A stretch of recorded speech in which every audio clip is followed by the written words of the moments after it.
എല്ലാവർക്കും സുഖമല്ലേ? തമ്മിൽ കണ്ടിട്ടുണ്ടാവുമല്ലോ. അപ്പം നമ്മുടെ ഈ പെരുന്നാൾ വ്ളോഗാണ്. നിങ്ങളുടെ പെരുന്നാളൊക്കെ എങ്ങനെ ഉണ്ടായിരുന്നു? ഈ വട്ടത്തെ പെരുന്നാൾ എനിക്ക് ഭയങ്കര അൺഎക്സ്പെക്റ്റഡ് ആയിരുന്നു കേട്ടോ. കാരണം വെള്ളിയാഴ്ച പെരുന്നാളാകുമെന്ന് ഞാൻ ഒട്ടും എക്സ്പെക്ട് ചെയ്തില്ല. അതുകൊണ്ട് തന്നെ വീട്ടിൽ ഫുഡ് ഉണ്ടാക്കാനുള്ള സാധനം ആയിക്കോട്ടെ, എന്തിന് ഡ്രസ്സ് വരെ ഞാൻ എടുത്തിട്ടില്ലായിരുന്നു. വെള്ളിയാഴ്ചയാണ് പെരുന്നാളെന്ന് അറിഞ്ഞ പാടെ ഞാനും കാക്കായും മോളിലേക്ക് വന്നു. ആവശ്യമുള്ള ഫുഡ് ഐറ്റംസ് ഒക്കെ വാങ്ങി. പിന്നെ ഒരു ഡ്രസ്സ് നോക്കി, പക്ഷെ എനിക്കൊന്നും സെറ്റ് ആകാത്തത് കൊണ്ട് ഒരു നോർമൽ കോഡ് സെറ്റ് ആണ് കേട്ടോ ഞാൻ എടുത്തിട്ടുണ്ടായിരുന്നത്. അങ്ങനെ തിരിച്ച് വീട്ടിലേക്ക് വന്നു. അപ്പോൾ പിറ്റേന്നത്തേക്ക് കുക്ക് ചെയ്യാൻ വേണ്ടിയിട്ടുള്ള എല്ലാ കാര്യങ്ങളും രാത്രി തന്നെ സെറ്റാക്കിയിട്ട് കിടന്നു കേട്ടോ. അതാകുമ്പോൾ എനിക്ക് പിറ്റേന്ന് വലിയ പണി ഉണ്ടാവത്തില്ല. സോ ഇത് ഈദ് മോർണിംഗ് ആണ്. രാവിലെ ഒരു 6-6:30 ആയപ്പോഴിച്ചു. റുവാക്കുട്ടി നല്ല ഉറക്കത്തിലാണ്. കാക്കക്ക് പള്ളിയിൽ പോകണം. സോ കാക്ക കുളിച്ച് ഫ്രഷ് ആയതോ പള്ളിയിലേക്ക് പോയി. ഈ വട്ടം ചിക്കനൊന്നും വാങ്ങിച്ചിട്ടില്ല കേട്ടോ. നമ്മൾ ജസ്റ്റ് ബീഫ് മാത്രമാണ് വാങ്ങിച്ചിട്ടുള്ളത്. സോ രാവിലെ നമുക്ക് ബീഫ് ഫ്രൈയും കുബൂസുമാണ്. ഉച്ചയ്ക്ക് നമുക്ക് ബിരിയാണി ഉണ്ടാക്കാം. സോ ആദ്യം തന്നെ ബീഫിനെ നമുക്ക് ബിരിയാണിക്കും അതുപോലെ ഫ്രൈക്കുള്ളത് കട്ട് ചെയ്ത് മാറ്റി വെക്കാം. എന്നിട്ട് നമുക്ക് ബീഫ് ഫ്രൈ ഉണ്ടാക്കാം. വളരെ സിമ്പിളാണ് കേട്ടോ. ബീഫിലേക്ക് ആവശ്യമുള്ള മസാലയൊക്കെ ചേർത്തിട്ട് നമുക്കൊന്ന് 5-6 വിസിൽ കേൾപ്പിച്ചെടുക്കാം. നല്ലപോലെ വെന്തെന്നാകുമ്പോൾ നമുക്ക് കുക്കർ തുറന്ന് വെച്ച് അതിലെ വെള്ളമൊക്കെ ഒന്ന് വറ്റിച്ചെടുക്കാം. ശേഷം അടുത്ത സ്റ്റൗവിൽ നമുക്കൊരു പാനിൽ ആവശ്യത്തിന് എണ്ണ ഒഴിച്ചിട്ട് അതിലേക്ക് സവാള ഇട്ട് നല്ലപോലെ ഒന്ന് ഫ്രൈ ആയി വരുമ്പോൾ അതിലേക്ക്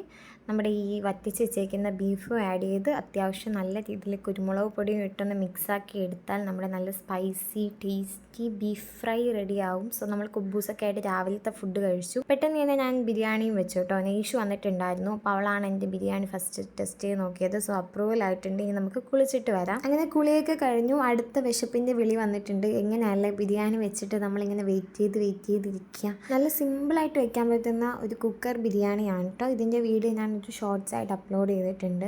നല്ല ടേസ്റ്റി ആയിട്ട് നമുക്ക് പെട്ടെന്ന് തന്നെ ബിരിയാണി ഉണ്ടാക്കാം. അങ്ങനെ ഒരു ഫിലിമൊക്കെ കണ്ട് ഫുഡൊക്കെ കഴിച്ച് കുറേ നേരം റെസ്റ്റൊക്കെ എടുത്തിട്ട് ഇതാ ഈവനിങ് ആയപ്പോൾ നമ്മൾ റുവാനയും കൊണ്ടൊന്ന് പുറത്തേക്ക് ഇറങ്ങുവാണ് കേട്ടോ.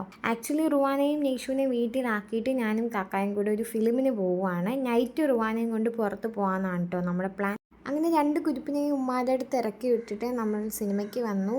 ആടാണ് കേട്ടോ കാണാൻ വന്നത്. ഒരുപാട് നല്ല റിവ്യൂസൊക്കെ കേട്ടിട്ടാണ് കേട്ടോ ഫിലിമിന് വന്നത്. പക്ഷേ എനിക്ക് ഒട്ടും കണക്റ്റ് ആയില്ല. എനിക്ക് മാത്രമല്ല കേട്ടോ, കാക്കാക്കും ഫിലിം വലുതായിട്ട് ഇഷ്ടപ്പെട്ടില്ല. സോ നമ്മൾ ഫിലിം കണ്ട് ഇറങ്ങിയിട്ട് നേരെ റുവാനെ കൂട്ടാൻ വേണ്ടി പോയി. എവിടെ പോകണമെന്നോ എന്ത് ചെയ്യണമെന്നോ ഒരു പ്ലാനിങ്ങും ഇല്ലാണ്ടാണ് കേട്ടോ റുവാനെയും കൂട്ടി നമ്മൾ ഇറങ്ങിയത്. അങ്ങനെ കറങ്ങി ചുറ്റി നമ്മൾ സിറ്റിയിലെത്തി. അവിടെ നിന്ന് നേരെ ലുലു മോളിലേക്കും. അവിടെ എത്തിയപാടെ ഹൈപ്പറിലേക്ക് കയറി വെറുതെ അങ്ങോട്ടും ഇങ്ങോട്ടും നടന്നതിന് ശേഷം നമ്മൾ നേരെ ഫുഡ് കോർട്ടിലേക്ക് പോയിട്ടോ. അങ്ങനെ 2 ചായയും സ്നാക്സൊക്കെ വാങ്ങിച്ചിട്ട് കുറച്ച് നേരം അവിടെ സംസാരിച്ചിരുന്നു. അതിനുശേഷം കാക്ക നേരെ കണക്റ്റിലേക്ക് പോയി. ഞാനും റുവായും അങ്ങോട്ടും ഇങ്ങോട്ടും കുറേ നേരം ഓടി നടന്നു കേട്ടോ. റുവാക്ക് ഇപ്പോൾ ഇങ്ങനെ ഓടി നടക്കാനും കളിക്കാനൊക്കെ വലിയ ഇഷ്ടമാണ്. പിന്നെ നമ്മൾ ചെന്ന് കാക്കയെ കണ്ടുപിടിച്ച് കണക്റ്റിലേക്ക് തന്നെ പോയി. കാക്ക ഈ ഇടയായിട്ടൊരു സ്പീക്കർ തപ്പി നടക്കുവാണ് കേട്ടോ. രാത്രി 12 മണിയൊക്കെ കഴിഞ്ഞിട്ടുണ്ടായിരുന്നു. അപ്പോഴും മോളിലേക്ക് ആളുകൾ ഇങ്ങനെ വന്നുകൊണ്ടിരിക്കും. അതുകൊണ്ട് തന്നെ നമുക്ക് സമയം പോകുന്നതൊന്നും അറിയുന്നുണ്ടായിരുന്നില്ല. അങ്ങനെ 12 മണിയൊക്കെ കഴിഞ്ഞപ്പോൾ നമ്മൾ അവിടെ നിന്ന് ഇറങ്ങി. സോ ഇത്രയൊക്കെ ഉള്ളൂ നമ്മുടെ ഈ വർഷത്തെ ഈദ് വിശേഷങ്ങൾ. സോ നിങ്ങൾക്ക് വീഡിയോ ഇഷ്ടമായിട്ടുണ്ടെങ്കിൽ ലൈക്ക് ചെയ്യുക, ഷെയർ ചെയ്യുക, സബ്സ്ക്രൈബ് ചെയ്യുക. അടുത്ത വീഡിയോയിൽ കാണാം. അതുവരെ